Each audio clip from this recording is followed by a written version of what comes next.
Bapak dan Ibu sekalian, dalam rangka safari adat ini untuk mau menjelaskan secara singkat tetapi menyentuh karena kesiapan kita dalam pelaksanaan pemilihan kepala desa secara serentak di tahun 2020.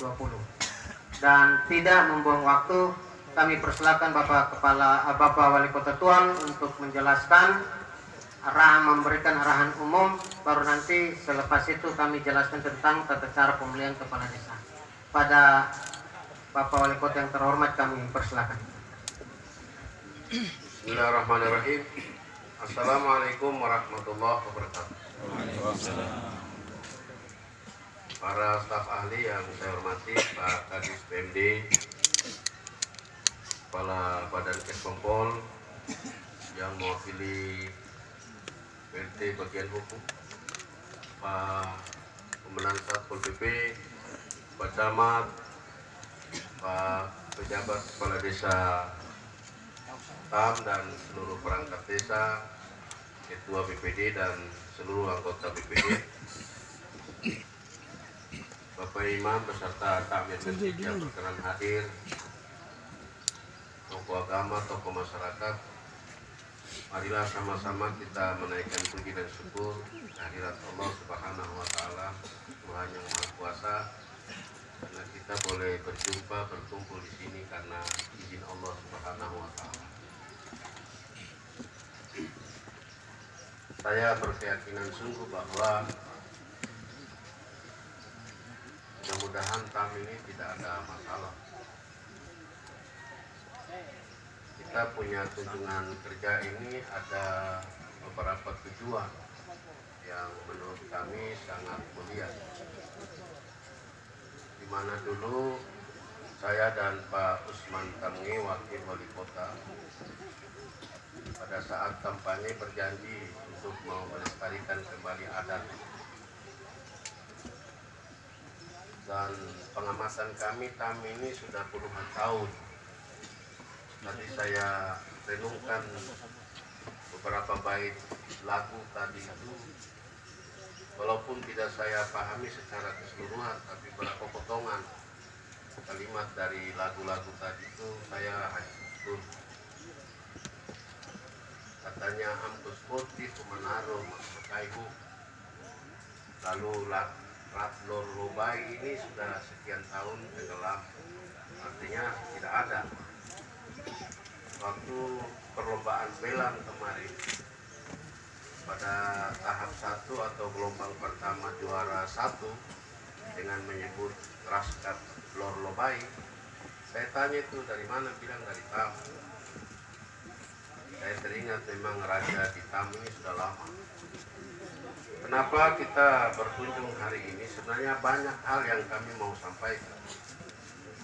Pemerintahan ini hanya kita sampaikan kaitan dengan regulasi atau aturan main, instrumen tentang persiapan pilkades. Jadi perangkat undang-undangnya atau peraturannya, misalnya penentuan perda tentang Raskat, perda tentang BSO, Badan Sendiri Ohoi, perda tentang pengakuan desa adat, perda tentang tahapan pemilihan kepala desa sampai pelantikan. Kita seputar itu. Yang perlu kami sampaikan di sini bahwa perda itu ada salah satu pasal mengamanatkan tentang persyaratan calon kepala desa harus mendapat rekomendasi dari raja. Masalah adalah khususnya TAM ini belum punya raja. Lantas nanti siapa yang merekomendasikan? Karena itu pikiran kami, mari kita duduk sama-sama tanai umudrat, dasdo bijante, tanai hawumurat, untuk kira-kira siapa yang menjadi raja. Jadi raja dulu, baru tahapan berikut adalah pemilihan kepala desa. Berikutnya tahun 2019 ini harusnya ada sekitar 17 atau belasan desa mau pilkades. Anggaran kita sudah sediakan waktu itu. Tapi karena ada edaran Menteri Dalam Negeri bahwa tahun ini ada beberapa hajatan nasional seperti pileg dan pilpres. maka oleh Menteri Dalam Negeri menganggap pilkades di seluruh Indonesia itu sangat berpotensi konflik, pro dan kontra itu pasti. Maka disuruh untuk semua daerah dalam menghadapi pilkades ditunda ke 2020. Atau kalau ada yang melaksanakan sebaiknya setelah pileg dan pilpres. Kembali kepada tadi, kenapa kita mau sampaikan ini penting buat ketumpung generasi muda ini. Karena adat ini menurut penilaian kami sudah mulai terkikis dari waktu ke waktu, akui atau tidak. Hampir desa itu sudah sulit dikendalikan karena tidak ada yang ditokohkan. Semua orang mau jadi tokoh. Tidak ada yang nurut, tidak ada yang patuh, tidak ada dengar-dengaran. Karena itu segera harus kita hidupkan kembali raja itu. Raja juga menurut pemerintahan kami hari ini tidak sekedar kita bentuk raja, tapi wibawa raja itu juga harus kita berupaya untuk di tengah-tengah mata masyarakat adatnya itu punya power, punya pengaruh, supaya dia itu menjadi kudwah, panutan, teladan. Jadi tafur pimpinan ONU itu syarat utama situ. Jangan sekedar karena ADD dan DD lalu kita kejarnya di situ, sekedar kejar fasilitas. Tapi pembawaannya bagaimana? Moralnya bagaimana? Akhlaknya bagaimana? Track recordnya, catatan-catatannya bagaimana? Itu penting. Kalian bicara pemimpin. Pemimpin itu harus menjadi contoh, menjadi kudwah, menjadi panutan. Gitu. Ibadat naat waktuan limpet itu penting, itu persyaratan pertama sebagai muslim. Lihatlah pemimpin Rasulullah, inter dunia dan inter akhirat. Itulah pemimpin. Jadi ambaleri kita singkat saja, nanti urung rembut soal adat, nanti besok ada saran berkembang. Kita prinsipnya menampung. Dan hari ini raja-raja tidak hadir karena hari ini bersamaan dengan pelantikan Raskap Tirkes Ibra. Jadi saya dengan Pak Wakil kita bagi tugas, Pak Wakil hadir di sana dan seluruh raja terpaksa tidak hadir di sini karena hari ini ada berlangsung pelantikan raja di Ibra. Jadi Herr Naim Ketum punya perjalanan ini supaya kasih pemahaman buat masyarakat. Nanti sebentar dari bagian hukum juga gambaran singkat saja tentang 4 buah rancangan peraturan daerah yang sedang dievaluasi di gubernur sekarang. Lah nanti perda itu tentang pengakuan adat, maka jabatan-jabatan adat dulu yang ada di semua desa itu akan kita hidupkan kembali. Marina, Soawa, Seniria, Atiba, Modima itu semua diakomodir. Tapi perlu saya sampaikan di sini, menurut jauh kakai, Tanat Evawi, seluruh desa itu sebenarnya semua marga sudah dibagi habis. Oleh saya emang memiliki BPN. Seluruh DK ini semua desa, seluruh marga sudah dibagi habis untuk jabatan-jabatan yang ada di desa. Mbaro jabatan Mor Agam, Leb memberir, Hatib memberir, Modim memberir, Muazim memberir, itu semua sudah ada. Marin Anbe, Soal Anbe, Kepala Desa Anbe, Rat Anbe, itu sudah ada. Kita tidak boleh melihat kepada sedikit atau banyak. Penduduk di situ mayoritas atau minoritas, bukan. Kita harus cenderung kepada siapa yang punya hak. Saya ambil contoh.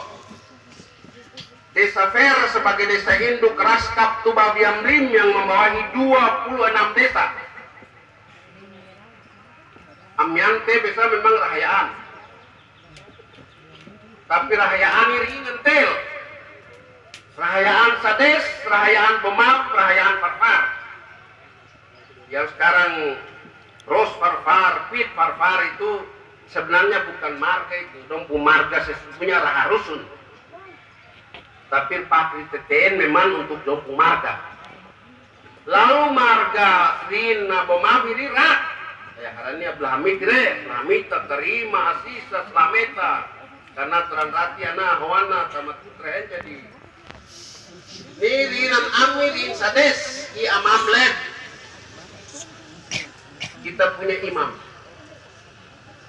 Tetapi dalam sekian generasi karena ada datang Wamajenus dengan marga Seknun, Josan Seknun, Arbar siar agama mamar, hakar barbar dakwah juga. Tapi agama sebenarnya sudah ada dulu. Pintunya lewat teor, isu sini. Meramar her jabatan lalu Amam TTNI sudah serahkan jabatan imam. Dah dulu, dah kita bayangkan. Dulu orang tua-tua dulu tidak sekolah. Tapi kepatuhan, ketaatan, ketundukan luar biasa. Karena ratna naliman turni deh. Mangirianter mafor doka kedok untuk di kampung ini. Tapi her jabatan mah ayah ahorata tapi her jabatan agam. Mau raka had Abdul Muttalib sama Yusuf. Mudah-mudahan semua amalannya diterima oleh Allah. Amin. Mangloi haboro ra hakar tubur budok tetap pohoi tapi her jabatan agama. Kira-kira nyampe kebet lalu ya anisun nanarno anea. Apa bok mah arban mah bantu untuk siar agama. Ya jabatan lebih sudah. Kasihlah imam. Kalau saya hitung imam itu turun ke saya sudah 7 generasi. Lalu almarhum bapak saya sebelum meninggal, saya sudah jadi wali kota belum lama beliau meninggal. Dia berwasiat kepada saya, kakak Haji Abu Hasan dan Abdul Wahid, Haji Abdul Wahid rahayaan sekarang. Nyartil midoki ini mamun ibat batma ini mah hak apa na lebe ini nyartil beneran mah wasiat ke inde. Adam mas iba muskol mo SAG hafal Quran balte meskin dok makam madin balte. Teten sudah sepakat untuk imam jatuh ke marga Seknun, jadi jangan coba-coba kemongkuri ini imam sampai hari ini. Nanti satu waktu Seknun punah, generasinya hilang di kampung, maka telusuri lagi. Mungkin dulu Seknunia bapakna, lalu kawin dengan Margo Hebuika, Rumkelka, Divin Ubunka, kasih dong imam, bayangkan itu. Padahal sudah jatuh ke perempuan ini. Jadi amdok mau tahan sampai hari ini. Kakak haji saya itu ya, tidak sombong, semua agama kuasai dia. Barzanji hafal dia. Doa-doa panjang pendek hafal dia. Tapi sepanjang Seknun ada di situ atau Ohebui di situ, dia tidak akan ambil alih. Begitupun raja. Raja tidak boleh ketong ganggu karena memang besar rahayaan. Tapi rahayaan mana yang dia punya? Ya itu yang harus punya. Jabatan raja di situ. Jadi sekali lagi, mari kita harus hayati apa yang sudah diletakkan oleh leluhur kita dulu, itu harus kita junjung, kita sanjung, kita hormati. Karena tetap adat, talanggar adat ini dimurket, tidak akan selamat. Dan apa yang kita perjuangkan pun tidak barokah, tidak bisa. Jadi mari sudah, kira-kira siapa yang dituakan di kampung ini, atau raja dulu ditelusuri siapa? Saya dengar-dengar memang saya cek informasi Raja Maghrib di Matuya TBHMA. Nanti sambil kita jalan, kita telusuri pihak-pihak mana yang bisa datang untuk tutur sejarah, lalu keduk kemong atur sudah sapa-sapa, lalu mengakomodir sapa sekretaris desa, perangkat-perangkat desa, kaur-kaur apa supaya mengakomodir semua kepentingan. Bismillah jalan supaya dana-dana desa ini kita bisa manfaatkan maksimal mungkin. Itu pentingnya di situ. Jadi jabatan-jabatan itu coba telusuri.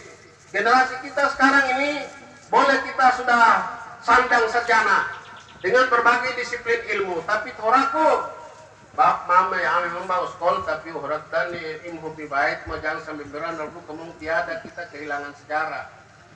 Mau horak nih kira-kira naik bawa makan kira bawa jabatan awoi kira-kira pilbe supaya itu ditularkan ke generasi diberikan bekal supaya jangan menjaga membendung membackup desa tadi. Begitu orang datang mau provokasi sana sini jangan mahal.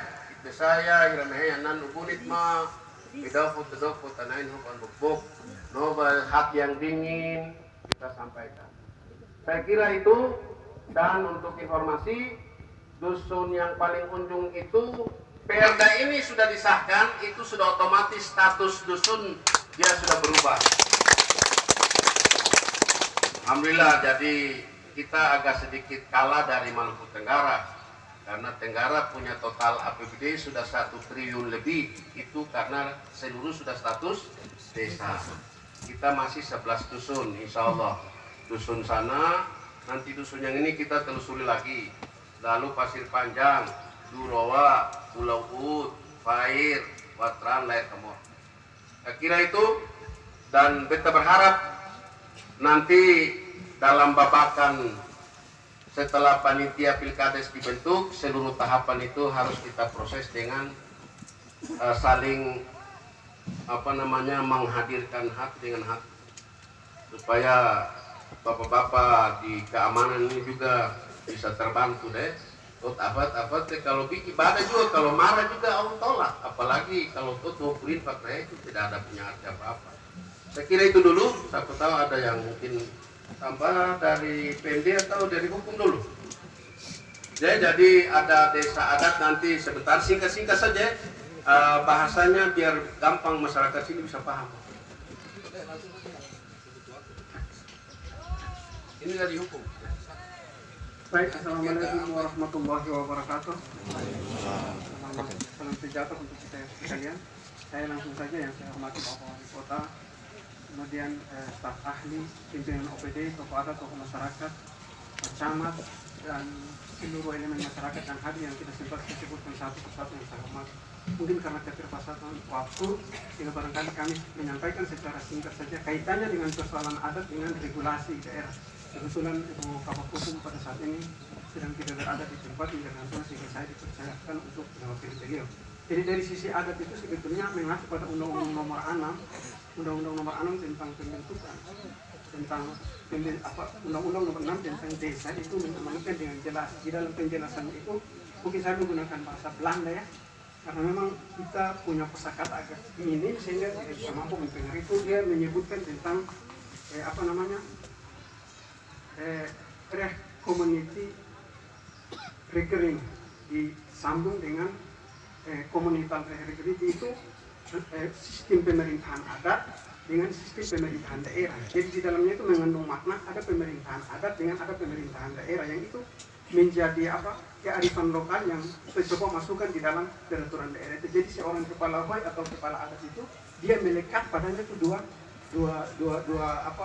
kewajiban. Dia adalah sebagai pemerintahan adat sekaligus pemerintahan daerah. Sebagai pemerintahan daerah tentu dia harus bertanggung jawab kepada wali kota. Oleh sebab itu dia harus diangkat melalui SKS dalam melalui proses. Sementara dalam kapasitas dia sebagai kepala adat dia harus diangkat oleh seorang raja melalui rekomendasi. Tetapi yang jelas rekomendasi yang diberikan oleh raja itu tidak menggunakan otoritas murid tapi berdasarkan nilai-nilai adat yang sudah berkembang sesuai dengan definisi adat. Karena memang di dalam konstitusi, di dalam undang-undang negara Republik Indonesia itu telah jelas mengakui negara daerah adat itu jauh sebelum negara ini merdeka. Lalu lahirlah pasal 18B ayat 2 mengatakan negara mengakui kesatuan masyarakat hukum adat beserta hak-hak tradisionalnya sepanjang masih hidup dan sesuai dengan perkembangan masyarakat. Jadi hak-hak tradisional itu diakui dan diakomodir di dalam negara, sehingga hidupkan kembali di dalam peraturan daerah. Mungkin itu hal yang paling singkat yang dapat kami sampaikan, sehingga pada saatnya nanti ketika seorang kepala desa mau diproses atau kepala hoi dia harus meminta rekomendasi dari raja sebagai bentuk legitimasi dari raja sebagai kepala, dan akan di-SK-kan oleh wali kota sebagai kepala pemerintahan. Mungkin dua itu yang dapat kami sampaikan. Mestinya masih banyak fakta yang dapat kami sampaikan, tapi yang jelas itu. Kemudian ada beberapa 4 perda disebutkan oleh Bapak Wali Kota tadi. Itu yang pertama harus ada perda dasar tentang pengakuan Raskap dan Ahoy. Perda itu harus ada dulu. Itu atau lahir perda payung atau yaitu perda Raskap dan Ahoy. Setelah perda Raskap dan Ahoy baru ada perda pemilihan kepala Ahoy yang di dalam itu mengakomodir kearifan lokal, dan kemudian nama BSO itu disesuaikan. Itu sama dengan BPD. Tapi ada pasal yang menyatakan bahwa Badan Pemusyawaratan Desa atau disebut dengan nama lain disesuaikan dengan kondisi lokal daerah yang bersangkutan. Dengan demikian kita disebutnya dengan BSO atau nama lain juga masih bisa. Nah, mungkin itu beberapa hal yang merupakan konkret poin yang ada di dalam perda itu. Mungkin nanti akan bang pada saat diskusi nanti. Demikian, assalamualaikum warahmatullahi wabarakatuh.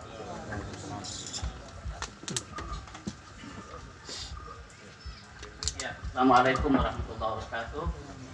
Bapak Wali Kota yang kami hormati, pimpinan BPD dan Pak Ahli.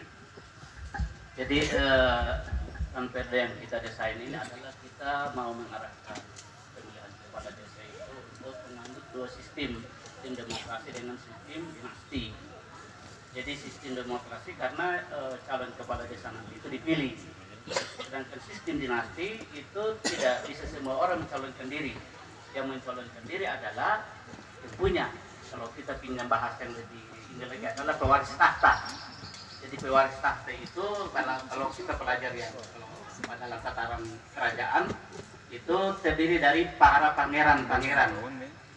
Jadi di antara sekian pangeran itu nanti raja akan menentukan salah satu menjadi putra mahkota. Jadi putra mahkota itu akan, kalau istilah sekarang ini kan melalui rekomendasi raja.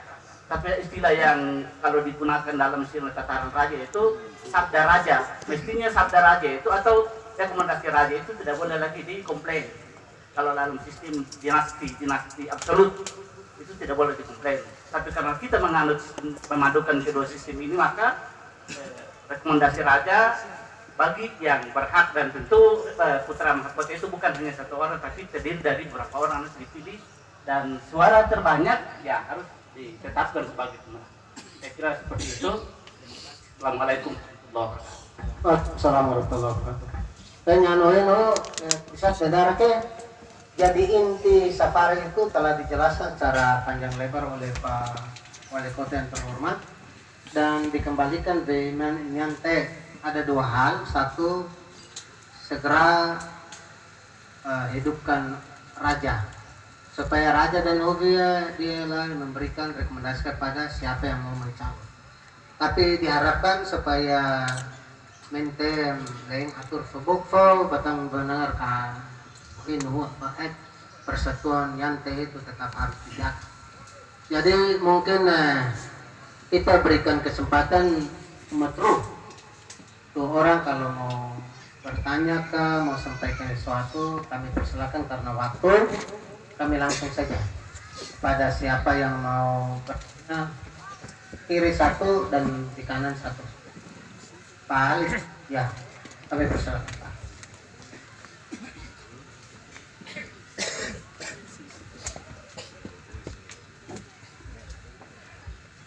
Terima kasih. Assalamualaikum warahmatullahi wabarakatuh. Waalaikumsalam warahmatullahi wabarakatuh. Bapak Wali Kota yang kami hormati, nama saya Halido Hirinan, Desa Tamurhir asalnya. Yang saya sampaikan ini sekedar saya menyampaikan sesuai dengan apa yang disampaikan oleh Biro Hukum tadi, bahwa seorang raja itu diangkat oleh raja yang lain. Dalam sejarah yang saya pernah baca itu seperti itu. Tapi untuk sekedar diketahui saja bahwa Raja Tam ini tidak diangkat oleh salah seorang raja, tapi disaksikan oleh salah seorang raja.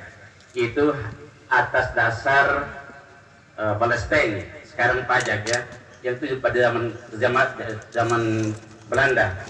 Itu disaksikan oleh Raja Maghrib yang tadinya disebut oleh Bapak Wali Kota itu. Itu disaksikan, tapi dia tidak diangkat. Dia tidak mengangkat kita, tapi dia disaksikan oleh Raja Maghrib. Barangkali itu saja yang saya sampaikan untuk menjadi bahan pertimbangan. Terima kasih. Baik, ada lagi Bapak dan Bapak yang ada? Tidak ada lagi. Jadi filenya yang ada lagi berarti perhatikan ya apa yang disampaikan oleh Pak Wali tadi deh. Mom atur fobokfo di dua mau batangan dengar kau nu persatuan harus terjaga karena tentai bisa deh keramaian ubun. Lalu atur baik-baik supaya dikrat terbentuk dengan baik-baik. Lalu kemudian siapa yang mau jadi calon kepala desa itu juga dengan baik-baik, deh. Oh terakhir ya Pak. Kami persilakan Pak.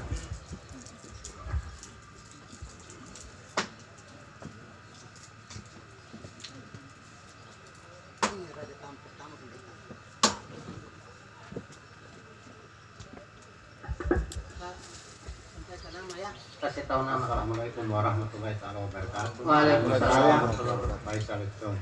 Setahu saya, raja yang paling pertama di desa Tam adalah Muhammad Yusuf. Betul. Ini mau kita buka rahasia. Ini ada air. Mau. Jadi Tenang. sudah Bapak, oke ya. Terima kasih Bapak. Kami persilakan duduk kembali.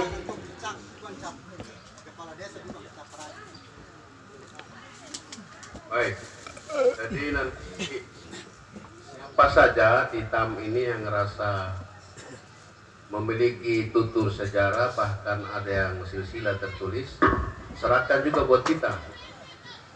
Asli batang yang baik fotokopi atau di ini saja ya.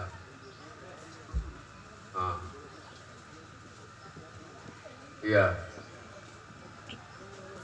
Nanti marga mana lagi kita beri ruang untuk nanti menyerahkan sejarah. Nanti kita telusuri rat-ratan baik sebaik-baik jadi saksi maupun yang supaya kita mediasi, maksudnya ketong fasilitasi dong. Lah datang di TAM lalu hari apa duduk untuk kita bicarakan sama-sama.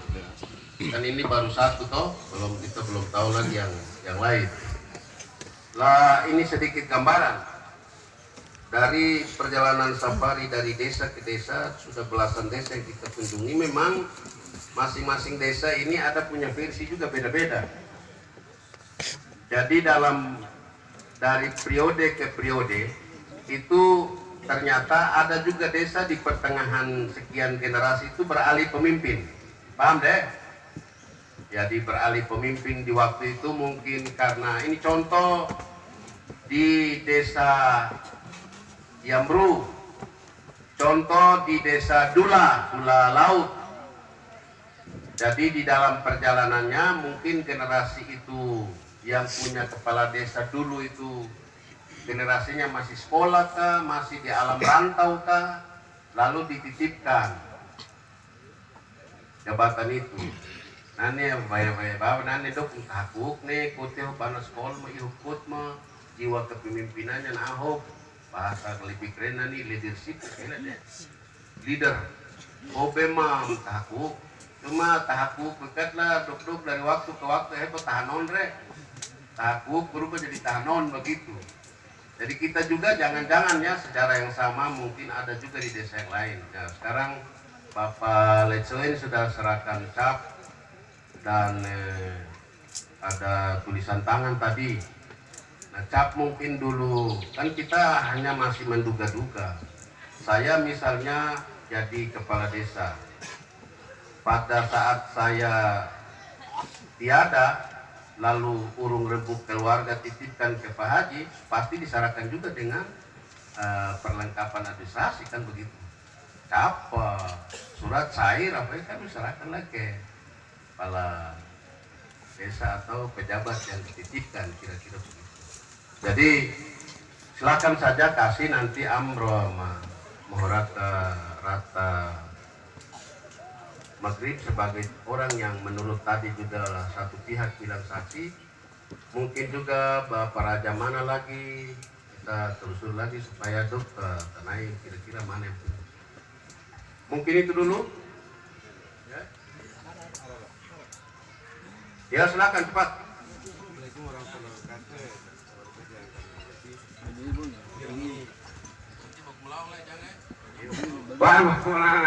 Hanya misalkan sebagai sejarah saja untuk pegangan ini.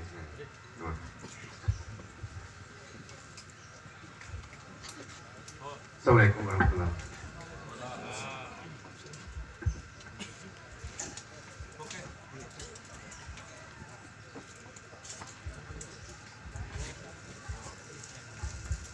Saya sekedar mengklarifikasi bahwa terkait dengan proses pemilihan raja itu bukan kewenangan kami. Tadi saya berbicara itu dalam kapasitas memilih kepala OHOI atau orang kaya.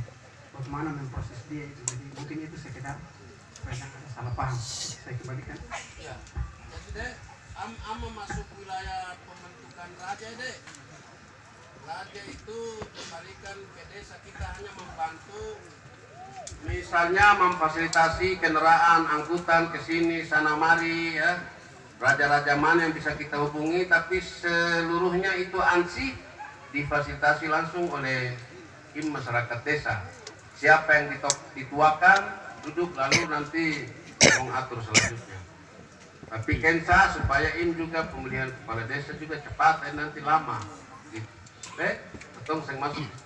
Raja dulu tidak di sini. Raja luar juga tidak.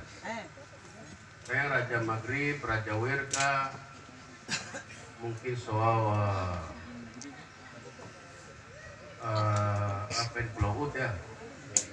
Mana-mana lah kita gali sejarahnya, nanti kita bisikan ke sini bagaimana dong turun lah bantu. Jadi memilihin hobi siksikara wawauta. Kepunan yakinkan umat tahu dia musim hobi siksikara apa kali itu ya? Oh baik. Baik Bapak-Bapak dan Ibu-Ibu sekalian, telah kita saat mendengar apa yang telah disampaikan oleh Pak Wali Kota sehubungan dengan safari adat pada hari ini.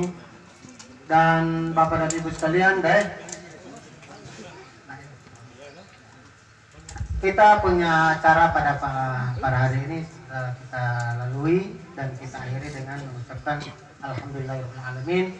Semoga proses pembentukan raja dan pemilihan kepala desa di desa kita ini berjalan dengan sempurna, aman, tertib dengan ridha Allah Subhanahu wa taala. Amin. Wassalamualaikum warahmatullahi wabarakatuh.